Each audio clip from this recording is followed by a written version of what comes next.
Chapter का last topic है, हमें कुछ कमर्शियली इंपॉर्टेंट कंपाउंड्स को स्टडी करना है। तो पहला कंपाउंड हमारे पास है सोडियम क्लोराइड, जिसको कॉमन सॉल्ट कहते हैं, और इसका जो मेन सोर्स होता है वो सी वाटर होता है। सी वाटर को अगर हम लोग क्या कर दें, इवेपोरेट कर दें, तो इवेपोरेट करने के बाद हमें क्या मिल जाता है, सोडियम क्लोराइड। साथ में इम्प्योरिटीज़ मिलती हैं, उन इम्प्योरिटीज़ को हम लोग फिल्टर आउट कर देते हैं, उनको वहाँ से निकाल देते हैं, तो आपको क्या मिल जाता है, प्योर फॉर्म में सोडियम क्लोराइड। और सेकेंड जो उसका सोर्स है वो रॉक सॉल्ट होता है।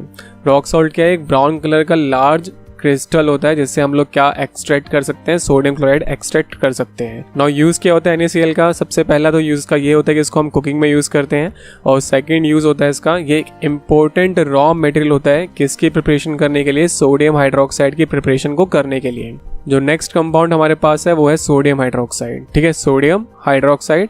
एंड इसका जो कॉमन नेम है वो होता है कास्टिक सोडा। एंड प्रिपरेशन कैसे करते हैं इसकी हम लोग, it is prepared by क्लोर alkali process. अब क्लोर अल्कली प्रोसेस के थ्रू क्या बना सकते हैं, NaOH को प्रिपेयर कर सकते हैं। तो क्लोर अल्कली प्रोसेस में एक्चुअली में होता क्या है, हमें लेना होता है aqueous solution of sodium chloride, जिसको हम लोग क्या कहते हैं, ब्राइन सॉल्यूशन। इस सॉल्यूशन का नाम है brine solution. Brine solution is aqueous solution of sodium chloride. इसमें से अगर हम पास कर दें इलेक्ट्रिसिटी, मतलब करंट पास कर दें, तो सोडियम हाइड्रोक्साइड फॉर्म हो जाता है along with hydrogen gas and chlorine gas. Clear है ना। इस प्रोसेस को क्लोर अल्कली प्रोसेस क्यों कहते हैं, क्योंकि इस प्रोसेस के अंदर क्लोरीन फॉर्म होता है। तो क्लोरीन से हमने क्या वर्ड निकाल लिया है, क्लोर, और एक अल्कली फॉर्म होती है जो कौन है, सोडियम हाइड्रोक्साइड। तो क्योंकि ये प्रोसेस क्लोरीन फॉर्म करती है और सोडियम हाइड्रोक्साइड फॉर्म करती है, इसलिए प्रोसेस का नाम क्या रखा गया है, क्लोर अल्कली प्रोसेस रखा गया है। अब ये प्रोसेस होती कैसे देखते हैं। नाउ सबसे पहले हमारे पास क्या होता है, इलेक्ट्रोलिटिक टैंक होता है, इलेक्ट्रोलिटिक टैंक। तो this is a electrolytic tank. इस इलेक्ट्रोलिटिक टैंक में हमने ब्राइन सॉल्यूशन फिल कर रखा है, और ब्राइन सॉल्यूशन क्या होता है, brine solution is NaCl plus में वाटर। ये ब्राइन सॉल्यूशन यहाँ फिल कर रखा है। हमारे पास दो इलेक्ट्रोड होते हैं, जो इलेक्ट्रोड नेगेटिव वाली साइड से कनेक्ट होता है उसको बोला जाता है कैथोड।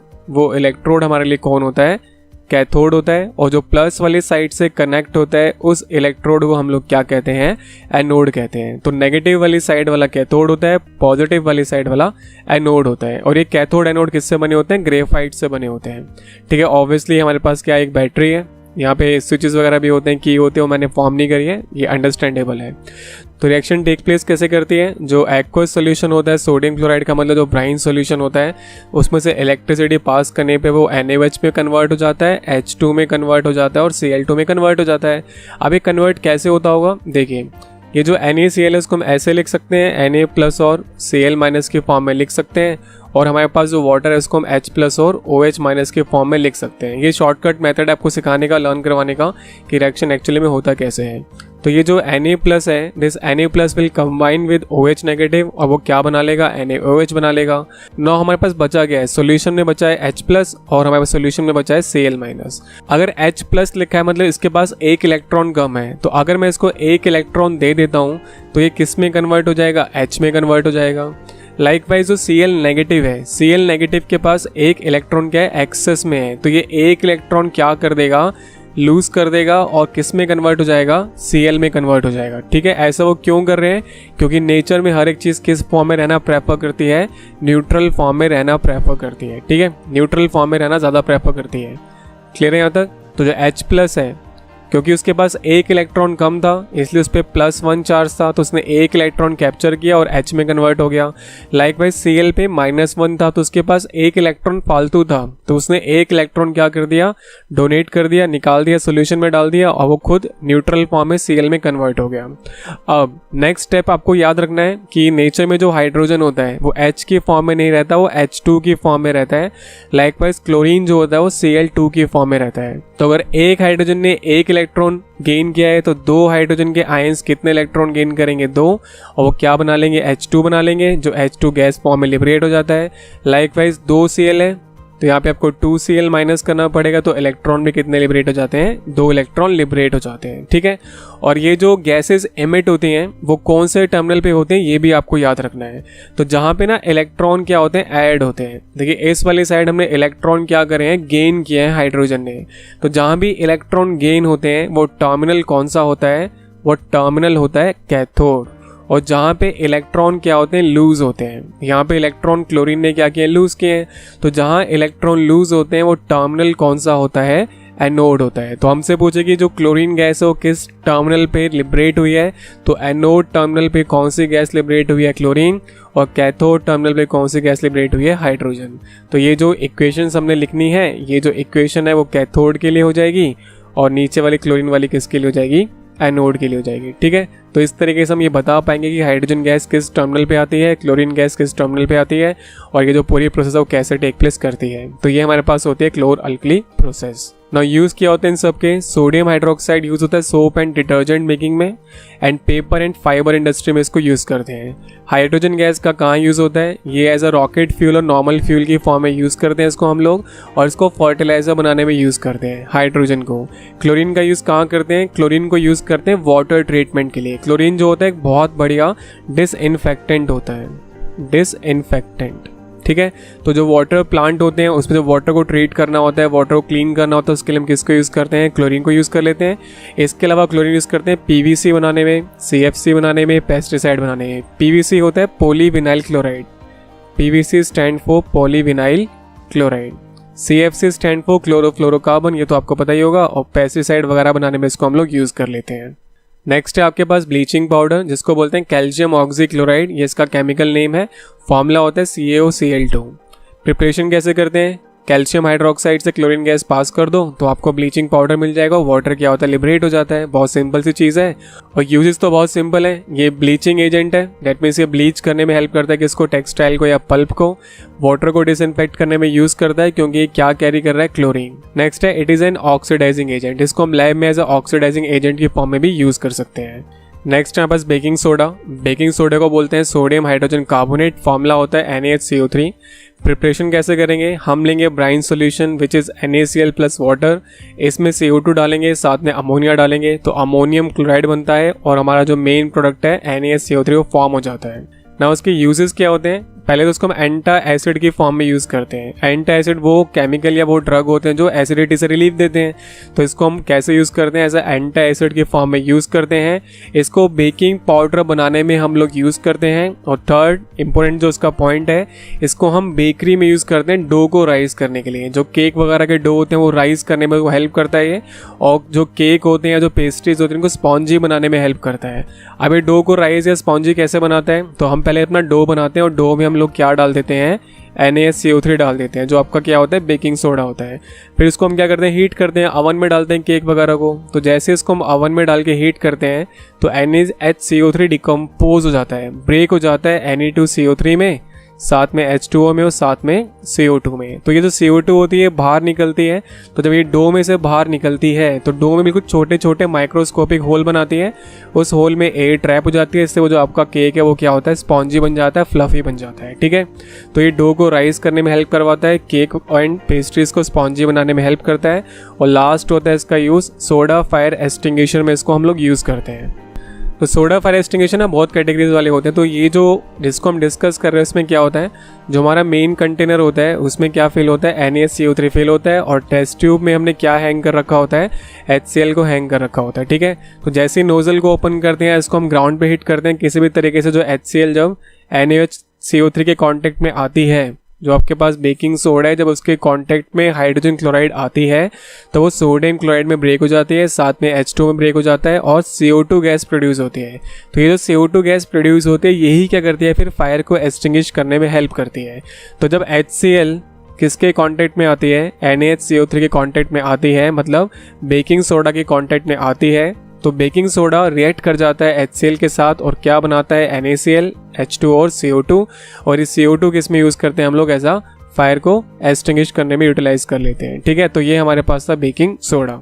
नेक्स्ट हमारे पास है वॉशिंग सोडा, इसको बोलते हैं सोडियम कार्बोनेट डेकाहाइड्रेट, और फॉर्मूला होता है Na2CO3.10H2O। तो जहाँ भी ना वाटर ऐसे डॉट की फॉर्म में अटैच होता है उस वाटर को बोलते हैं वाटर ऑफ क्रिस्टलाइजेशन। ठीक है, प्रिपरेशन कैसे करनी है, आपको ब्राइन सॉल्यूशन लेना है which was NaCl plus water, CO2 पास करो, NH3 पास कर दो तो अमोनियम क्लोराइड बनता है और साथ में क्या बन जाता है हमारे पास, NaCO3 बन जाता है। ये जो फर्स्ट स्टेप है हमारे पास वो बेकिंग सोडा की प्रिपरेशन वाला ही है।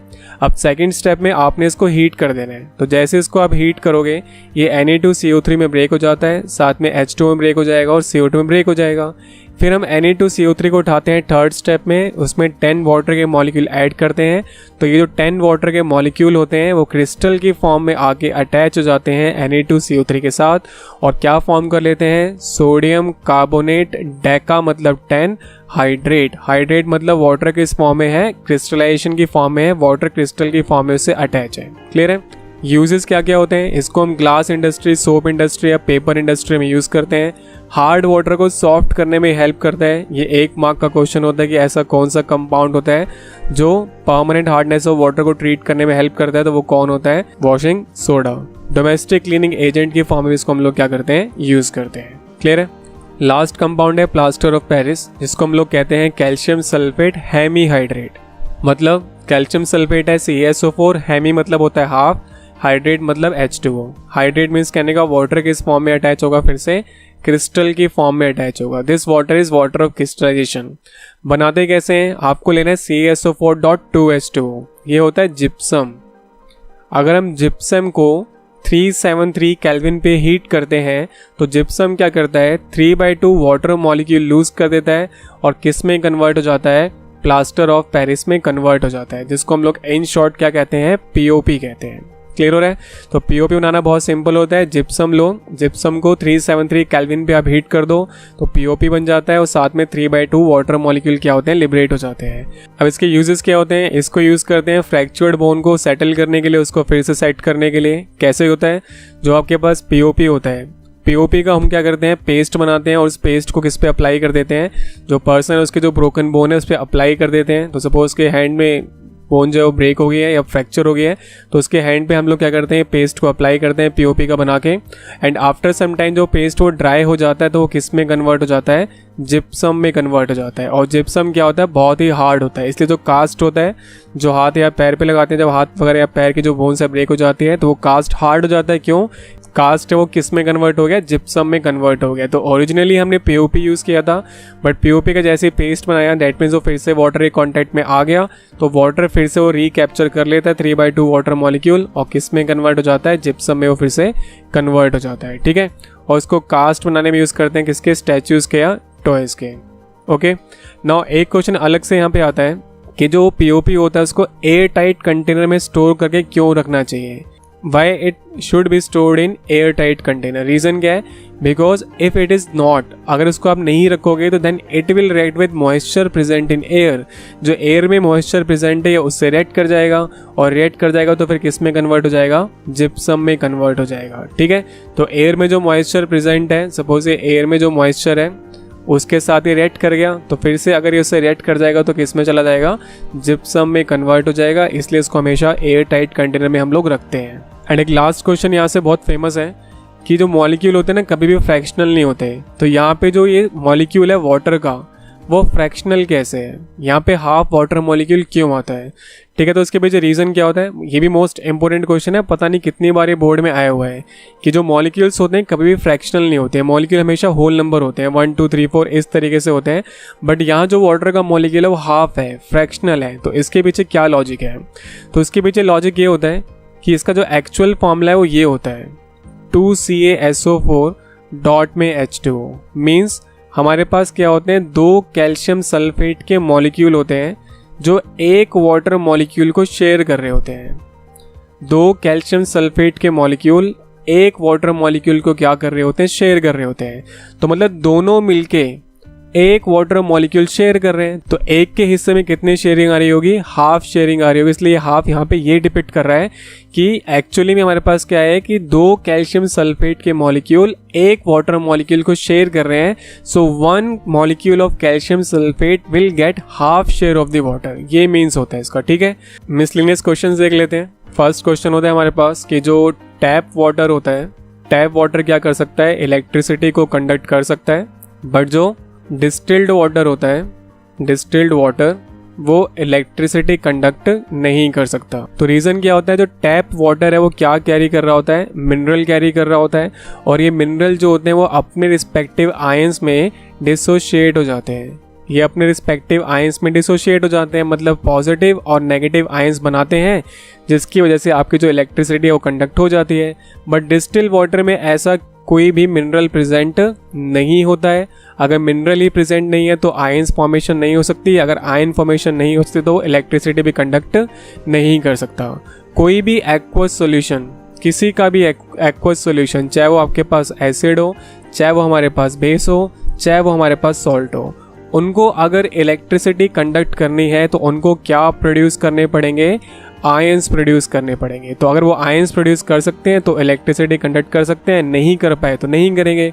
तो अगर मैं आपसे बोलता कि जो आपके पास HCl है, HCl का एक्वस सॉल्यूशन है, एक्वस HCl है, दैट मीन्स हमने HCl को वाटर में डिसॉल्व कर रखा है, तो क्या ये इलेक्ट्रिसिटी कंडक्ट कर सकता है या नहीं कर सकता? तो आपका आंसर क्या होगा? डेफिनेटली कर सकता है, क्योंकि जब इसका एक्वस सॉल्यूशन बनेगा तो ये अपने आयंस में ब्रेक हो जाएगा। तो इसने पॉजिटिव आयन भी बनाया, नेगेटिव आयन भी बनाया, जिसकी वजह से क्या कंडक्ट कर सकता है, इलेक्ट्रिसिटी कंडक्ट कर सकता है। तो आपसे एग्जाम में कुछ भी पूछ सकता है, टैप वाटर या डिस्टिल वाटर का पूछ सकता है, या एसिड कंडक्ट करती है, क्यों करती है, रीज़न पूछ सकता है, सॉल्ट क्यों करता है, बेस क्यों करता है। तो उसके पीछे बेसिक लॉजिक यही है कि वो सब्सटेंस जो आयंस प्रोड्यूस कर सकता है अपने एक्वस सॉल्यूशन में, वो इलेक्ट्रिसिटी भी कंडक्ट कर सकता है, और जो प्रोड्यूस नहीं कर सकता वो कंडक्ट भी नहीं कर सकता।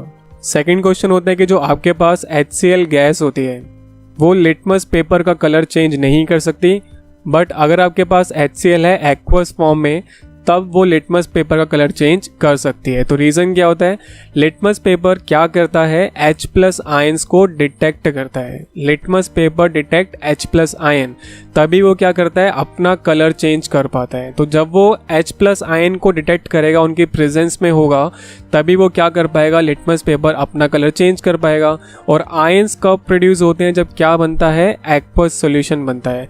तो जो हाइड्रोजन क्लोराइड थी गैस फॉर्म में थी, तो गैस फॉर्म में तो किसी भी टाइप के आयंस नहीं बन सकते, मतलब यहाँ पर ये H+ आयन प्रोड्यूस नहीं कर सकती, इसलिए इसका कलर चेंज नहीं होगा लिटमस पेपर का, क्योंकि लिटमस पेपर H+ आयन को डिटेक्ट ही नहीं कर सकता, क्योंकि HCl गैस ने H+ आयन प्रोड्यूस ही नहीं किए हैं। बट जैसे हमने HCl का एक्वस सॉल्यूशन बनाया तो उसने अपने एक्वस सॉल्यूशन में क्या डाल दिए होंगे, H+ आयन डाले होंगे, और उन H+ आयन को लिटमस पेपर ने डिटेक्ट कर लिया होगा और अपना कलर चेंज कर दिया होगा। ठीक है, तो it detect H+ ion and changes colour, कौन, litmus paper. Dry HCl can not produce H+ ion cause it can give H+ ion only in aqueous solution. वो सिर्फ एक्वस सॉल्यूशन में क्या दे सकता है, H+ आयन दे सकता है, इसलिए वो कलर चेंज कर देता है। क्लियर है? Now third question, last question ये होता है कि अगर आपके पास कोई एसिड है और उसका आप क्या करते हो, डाइल्यूशन करते हो। एसिड का हम करते हैं डाइल्यूशन, तो H+ आयन जो होते हैं उनकी कॉन्सेंट्रेशन पे क्या इफेक्ट होता है, मतलब उनका अमाउंट बढ़ता है या घटता है। तो इसका आंसर होता है कि जो उनका अमाउंट होता है H+ आयन का वो कम होता है। रीज़न, क्योंकि उनकी जो काउंट होती है पर यूनिट वॉल्यूम क्या हो जाती है, कम हो जाती है। कैसे, देखिए जो हमारे पास जो एसिड है अभी वो सिर्फ 10 ml वॉल्यूम में क्या कर रही है, मूव कर रही है। तो जितने भी H+ आयन है वो सब 10 ml वॉल्यूम के अंदर मूव कर रहे होंगे। तो अगर मैंने डाइल्यूशन किया, डाइल्यूशन मीन्स कहने का मैंने बाहर से इसमें क्या डाला होगा, वाटर ऐड कर दिया इस एसिड के अंदर, तो उसका लेवल राइज हो जाएगा। तो अब जो टोटल वॉल्यूम है वो कितना हो गया, 25 ml हो गया। तो अब जो H+ आयन है, आपको क्या लगता है जो H+ आयन है वो अभी भी 10 ml में मूव करेंगे या इस पूरे के पूरे वॉल्यूम में H+ आयन मूव करना स्टार्ट कर देंगे? ऑब्वियसली पूरे के पूरे वॉल्यूम में H+ आयन चले जाएंगे। तो एक पर्टिकुलर यूनिट में, मतलब एक पर्टिकुलर वॉल्यूम में उनका अमाउंट क्या हो जाएगा, एक पर्टिकुलर वॉल्यूम में उनका अमाउंट हो जाएगा कम। ये मीन्स कहने का होता है कि जो H+ आयन की कॉन्सेंट्रेशन होती है पर यूनिट वॉल्यूम क्या होती है, कम हो जाती है, क्योंकि H+ आयन को अब मूव करने के लिए क्या मिल चुका है, ज़्यादा वॉल्यूम मिल चुका है। ज़्यादा वॉल्यूम मिलेगा तो H+ आयन यहीं थोड़े ना बैठे रहेंगे, H+ आयन पूरे के पूरे वॉल्यूम में मूव करना स्टार्ट कर देंगे। तो अगर हमें इस वॉल्यूम का एक पर्टिकुलर सेक्शन लेते हैं और उसमें H+ को काउंट करते हैं तो उनकी काउंट ऑब्वियसली वहाँ पे क्या मिलेगी, कम मिलेगी। तो ये हमारे पास लास्ट क्वेश्चन था कि एसिड का डाइल्यूशन करने पर H+ आयन के अमाउंट के साथ क्या होता है, तो उनका अमाउंट पर यूनिट वॉल्यूम क्या होता है, कम हो जाता है। ठीक है, so that's are guys, and if you find this video helpful please subscribe to this channel. Thanks.